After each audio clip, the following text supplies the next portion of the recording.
You're listening to The Philosopher's Note on Think on These Things. More wisdom in less time.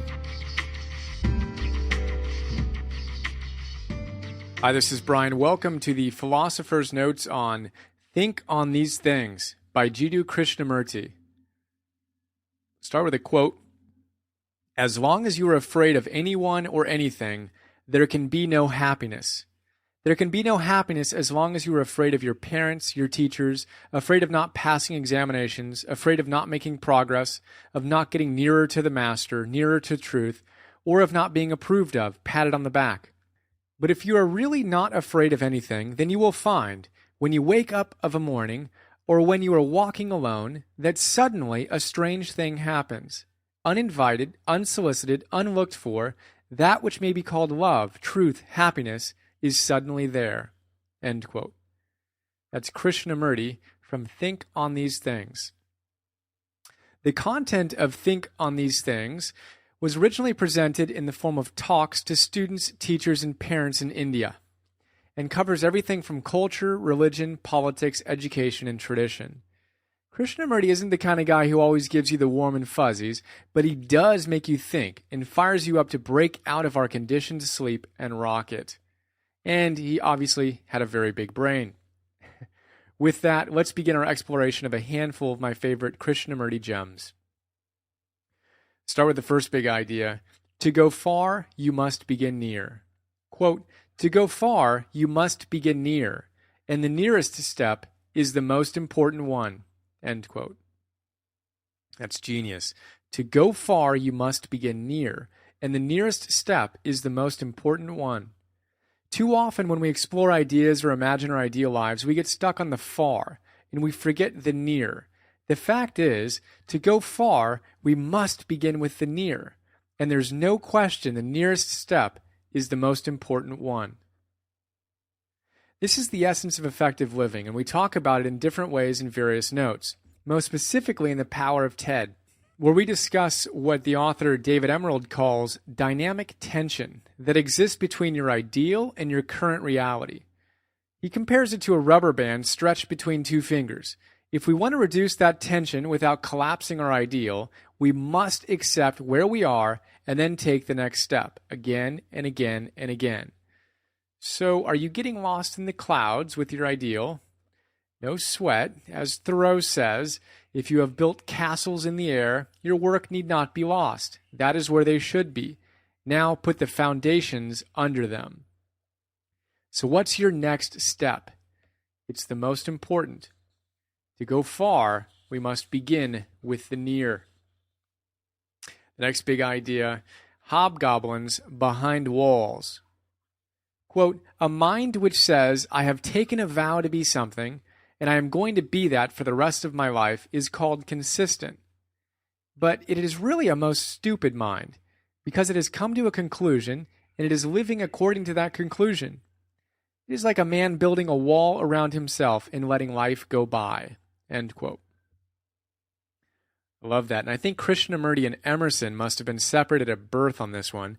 Emerson says in his great essay, Self-Reliance, you can see the notes and the essay on the site, quote, a foolish consistency is the hobgoblin of little minds, adored by little statesmen and philosophers and divines. With consistency, a great soul has simply nothing to do. He may as well concern himself with his shadow on the wall. Speak what you think now in hard words, and tomorrow speak what tomorrow thinks in hard words again, though it contradict everything you said today. Ah, so you shall be sure to be misunderstood. Is it so bad, then, to be misunderstood? Pythagoras was misunderstood, and Socrates, and Jesus, and Luther, and Copernicus, and Galileo, and Newton, and every pure and wise spirit that ever took flesh. To be great is to be misunderstood. So let's not be a little hobgoblin building walls around ourselves and staring at our shadows, right? Thank you. Seriously, are you locked in a position? Did you really strongly believe something yesterday? Maybe last week or last month or last year, and now find yourself feeling its opposite today? Great. As Rumi says, God turns you from one feeling to another and teaches by means of opposites, so that you will have two wings to fly, not one. So smile, roll with it, quit taking yourself quite so seriously.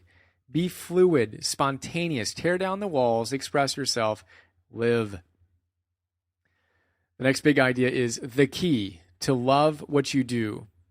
Quote, can you and I, who are simple, ordinary people, live creatively in this world without the drive of ambition which shows itself in various ways as the desire for power, position? You will find the right answer when you love what you are doing.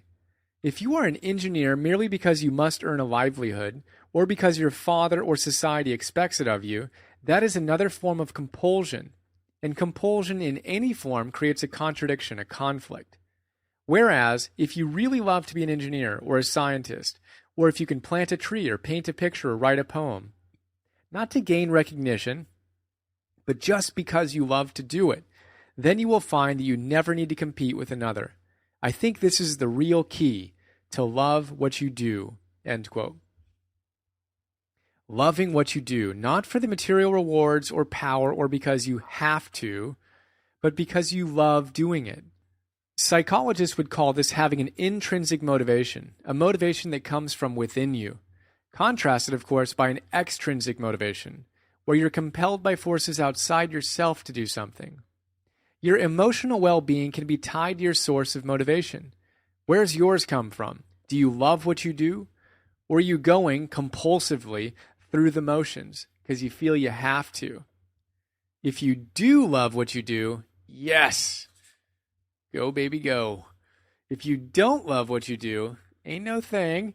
Just time for some adjustments. 2 ways to transform. 1, keep doing what you're doing and change your perspective from a have to or a should to a heartfelt love of what you do. Or 2, if you feel inspired, you can find something that you really love to do. And in the transition, practice loving what you're currently doing, because if you don't get good at that, you'll soon get pissy about your new thing.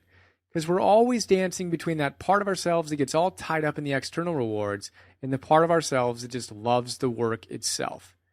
And remember Ayn Rand's wisdom, quote, you must be the kind of man who can get things done. But to get things done, you must love the doing, not the secondary consequences.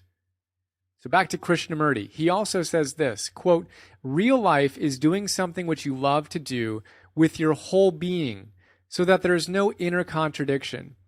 No war between what you are doing and what you think you should do. Life is then a completely integrated process in which there is tremendous joy. End quote. Amen. And of course, remember, Krishnamurti says, quote, I think this is the real key to love what you do. This is a really big theme for Krishnamurti, particularly in this book where he's addressing students. So how about some more on this theme? The next big idea, joy has no contradictions. Quote, suppose you want to study painting because to paint is the joy of your life, and your father says that you must become a lawyer or a businessman.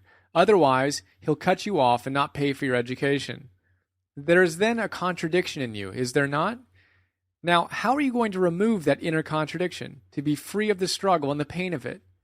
As long as you are caught in self-contradiction, you cannot think. So you must remove the contradiction. You must do one thing or the other. Which will it be? Will you yield to your father?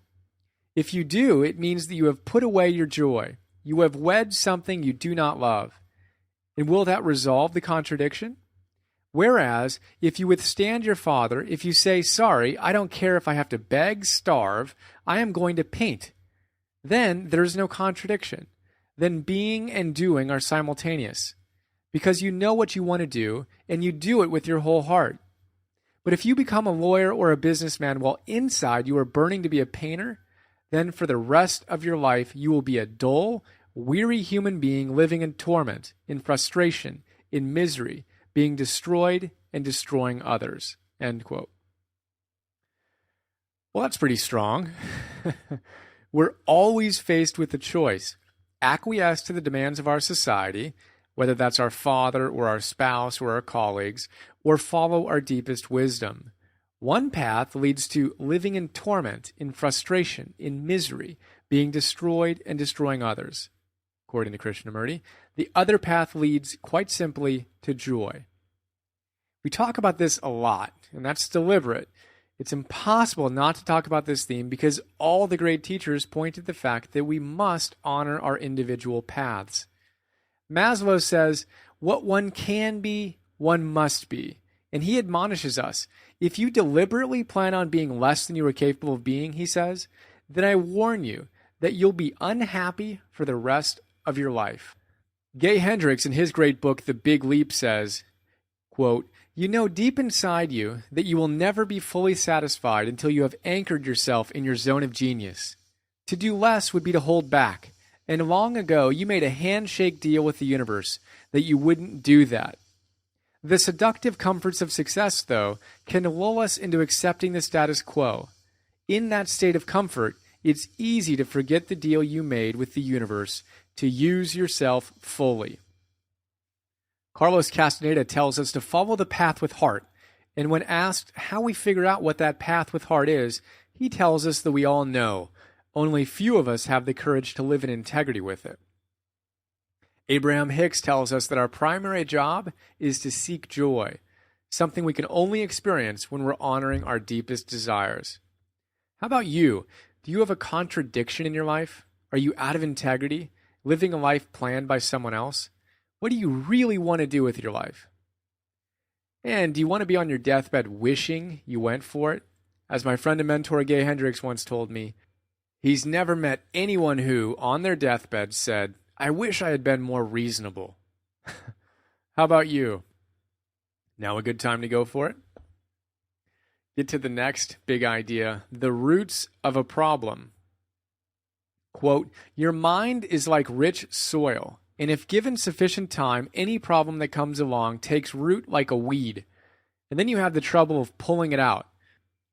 But if you do not give the problem sufficient time to take root, then it has no place to grow, and it will wither away. Brilliant. You have a problem? All right, welcome to humanity. Now, what do you do? Talk about it, complain about it, ruminate on it. That's like tending to the weeds in your garden. Not a good idea. Unless, of course, you're growing a weed garden, in which case, keep on cultivating the ugly stuff. If, on the other hand, you're committed to developing a beautiful life, be careful what you let take root in your mind. So we've got an infinite number of ways we can keep the problems or weeds from getting solid roots. And they're all grounded in a few things. 1, accepting what is. Ideally, loving what is. 2, choosing an empowering response to the challenge. Why not look for the lesson in it? And 3, taking effective action. So you feel good or you feel bad. The only relevant question for the mature human being is, now what needs to be done? So however you choose to respond to your problems, remember, your mind is like rich soil. Don't give your problems enough time to take root. Next big idea, a flower that has no perfume. Quote, that is why you should have strong feelings, feelings of passion, anger, and watch them, play with them, find out the truth of them. For if you merely suppress them, if you say, I must not get angry, I must not feel passionate because it is wrong, you will find that your mind is gradually being encased in an idea, and thereby becomes very shallow. You may be immensely clever, you may have encyclopedic knowledge, but if there is not the vitality of strong and deep feeling, your comprehension is like a flower that has no perfume. End quote. Krishnamurti is basically all about removing the conditioned shoulds from our lives. Rather than do something because we're supposed to, or because it's the right thing to do, or we should do it, we need to go for it, live intensely, and discover for ourselves what is true for us. Otherwise, we may do all the right things and be immensely clever, but we'll be shallow, with no deep feeling, like a flower that has no perfume. Krishnamurti continues, quote, I remember watching 2 red squirrels with long bushy tails and lovely fur chase each other up and down a tree for about 10 minutes without stopping, just for the joy of living. But you and I cannot know that joy if we do not feel things deeply. If there is no passion in our lives, passion not for doing good or bringing about some reform, but passion in the sense of feeling something very strongly. And we can have that vital passion only when there is a total revolution in our thinking, in our whole being. End quote. So here's to the total revolution in our thinking that creates vital passion and sends our bushy-tailed selves up trees. The next big idea is the real student. Quote, do you know what it means to learn? When you are really learning, you are learning throughout your life, and there is no one special teacher to learn from. Then everything teaches you. A deaf leaf, a bird in flight, a smell, a tear, the rich and the poor, those who are crying, the smile of a woman, the haughtiness of a man. You learn from everything. Therefore, there is no guide, no philosopher, no guru. Life itself is your teacher, and you are in a state of constant learning. End quote. Krishnamurti also says that, quote, to be a real student is to learn all the time, end quote. Reminds me of Confucius. I don't know how many times he referred to learning in his classic book, The Analects. You can see the notes on that, but it was a lot. He'd say things like this, quote, in a hamlet of 10 households, there are bound to be those who are my equal in doing their best for others and in being trustworthy in what they say. But they are unlikely to be as eager to learn as I am. Plus he'd say, quote, those who do not study are only cattle dressed up in men's clothes. And even when walking in the company of two other men, I am bound to be able to learn from them. The good points of the one I can copy. The bad points of the other I correct in myself. So how about you? Are you a real student? Can you alchemize everything into an opportunity to learn, especially the challenging stuff? See if you can take what used to annoy you and just use it as fuel to deepen your practice.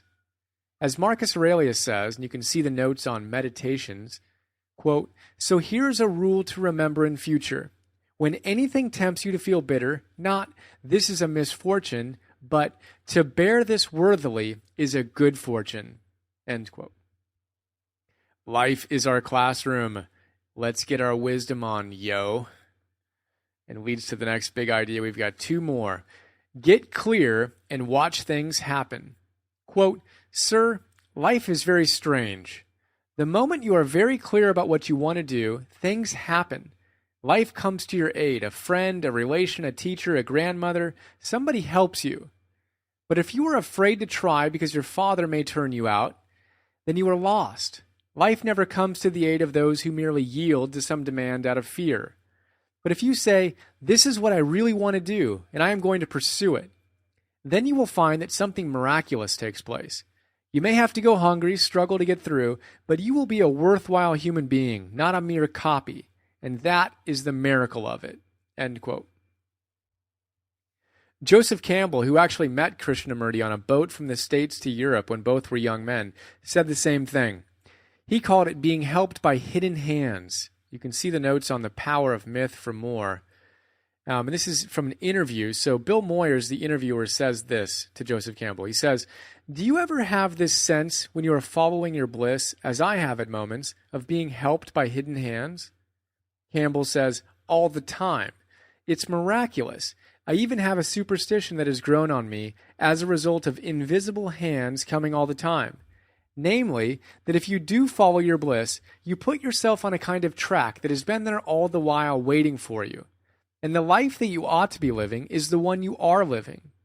When you see that, you begin to meet people who are in the field of your bliss, and they open the doors to you.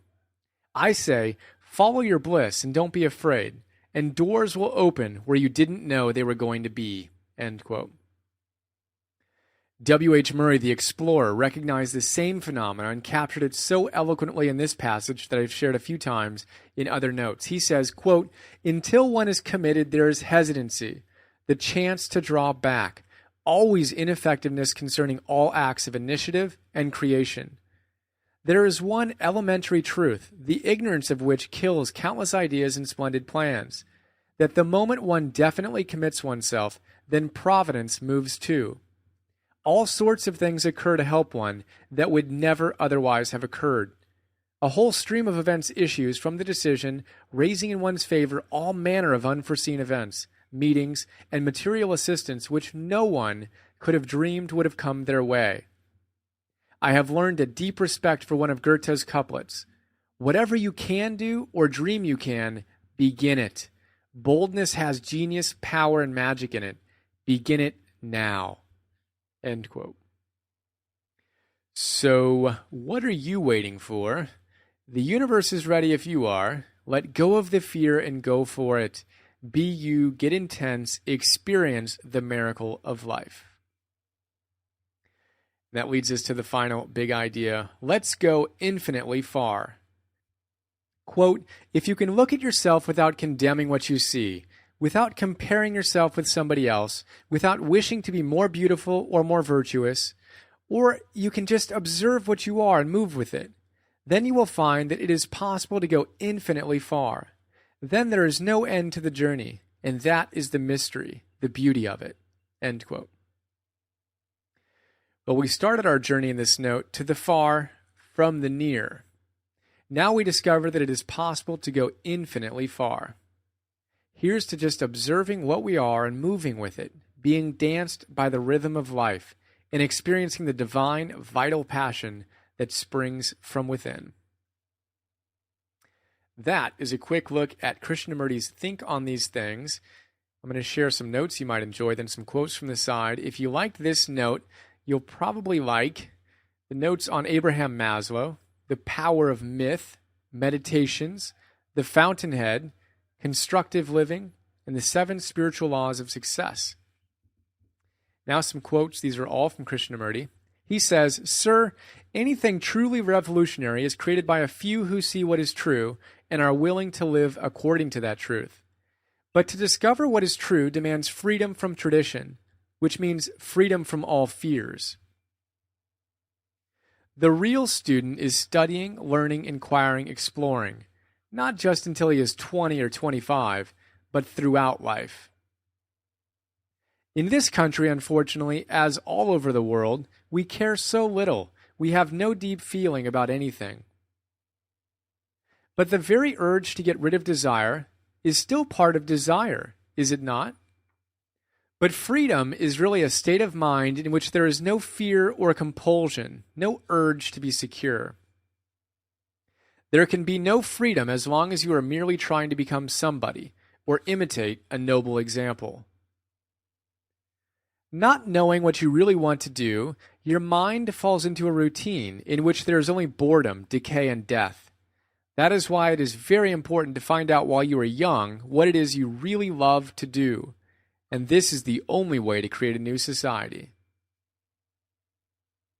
Intelligence is not knowledge. If you could read all the books in the world, it would not give you intelligence. Intelligence is something very subtle. It has no anchorage.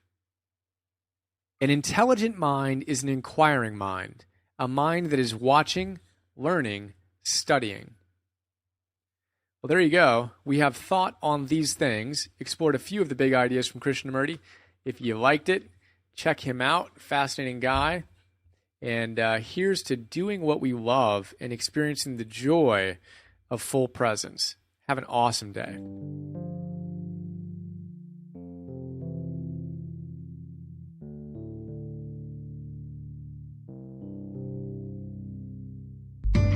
We hope you enjoyed this Philosopher's Note. Please go to www.philosophersnotes.com to download more.